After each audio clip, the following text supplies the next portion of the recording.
Hello mga kalabs! Kumusta po kayo? Happy Monday po sa ating lahat! Pasukan na naman nga po mga kalabs! At ayan, kakain na nga din po tayo!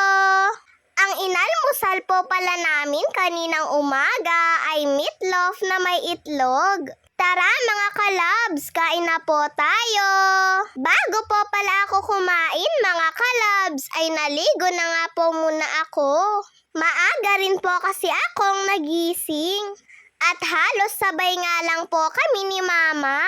Kaya pagkagising ko nga po, sabi ko po kay Mama ay maligo na nga lang po muna ako bago po kumain. Gumagamit din po pala kami ng mainit na tubig kapag naliligo po sa umaga mga kalabs. Kapag umaga po kasi dito ay malamig at kailangan po talagang maligamgam ang ipangligo.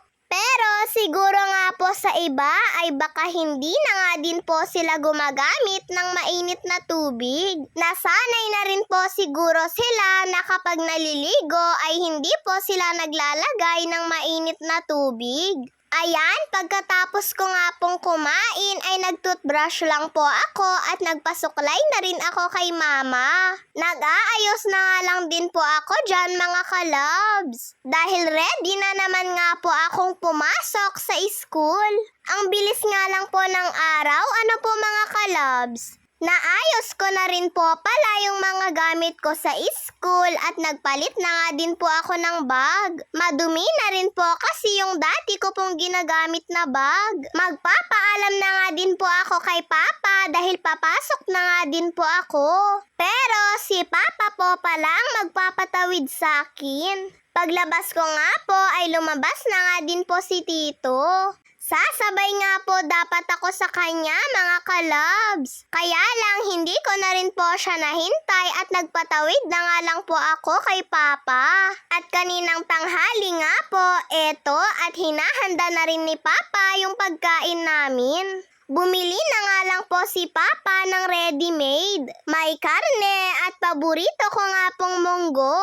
Meron din po pala kaming ulam na pusit, flying fish, at may isa pa nga pong klase mga kalabs, pero hindi ko nga po alam kung anong pangalan. Ginupit-gupit nga lang po ito ni Papa ng maliliit. At ang pinakamasarap po sa lahat ay eto nga pong sinangag. Galing po pala sa lolo ko yung mga pusit at tuyo. Pinadala nga po yun sa tita ko at lahat po kami ay nabigyan. Dumating na rin po pala sila nanay pati po yung mga pinsan ko para nga sabay-sabay na rin po kaming kumain. Eto nga po munang monggo ang inuna ko pong kinuha.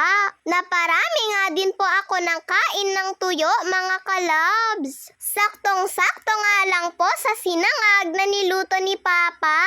Yung mantika nga po na pinaglutuan niya ng tuyo ay doon niya na nga lang po nilagay yung kanin na isasangag niya. At pagkatapos na nga din po namin kumain ay binalatan ko na nga din po yung orange at binigyan ko nga po yung mga pinsan ko. Tapos ay kumuha nga din po ako ng isang ice candy ni Mama. Panghimagas nga lang po mga kalabs. Nagbebenta na rin po kasi kami ulit ng ice candy. Tag-init naman na po sa amin ngayon. Binili nga lang din po ni Mama eto pong ice candy. At pag-uwi ko nga po pala kaninang hapon, pagkatapos nga lang pong magmerienda, sabi ko kay Mama ay didiligan ko po yung mga halaman namin sa taas. Medyo natutuyo na rin po kasi yung lupa. Ako na nga lang din po ang nagbuhat sa baldi dahil hindi naman po ito masyadong puno. Tignan niyo naman po yung kaganda ng mga bulaklak ni Mama, oh. Sa totoo nga lang ay hindi nga po ito nauubusan ng bulaklak. Tignan niyo po at halos kakulay na nga din po ng damit ko yung bulaklak. Ang ganda-ganda nga din pong tignan dahil ang lulusog po ng itsura ng mga bulaklak. Ang saya nga lang din po sa pakiramdam kapag po nagdidilig ng mga halaman. Dati nga po yung harap ng bahay namin ay punong-puno po ng mga halaman ni Mama. Kaya nga lang po, nung unti-unti na rin pong nagpapatrabaho sila Mama dito po sa bahay, ay pinagbebenta niya na nga lang din daw po yung iba. Dahil wala na nga din po yung mapaglagyan. Ang ganda nga po tignan yung harapan ng bahay namin noon. Dahil puro nga po bulaklak ang makikita mo.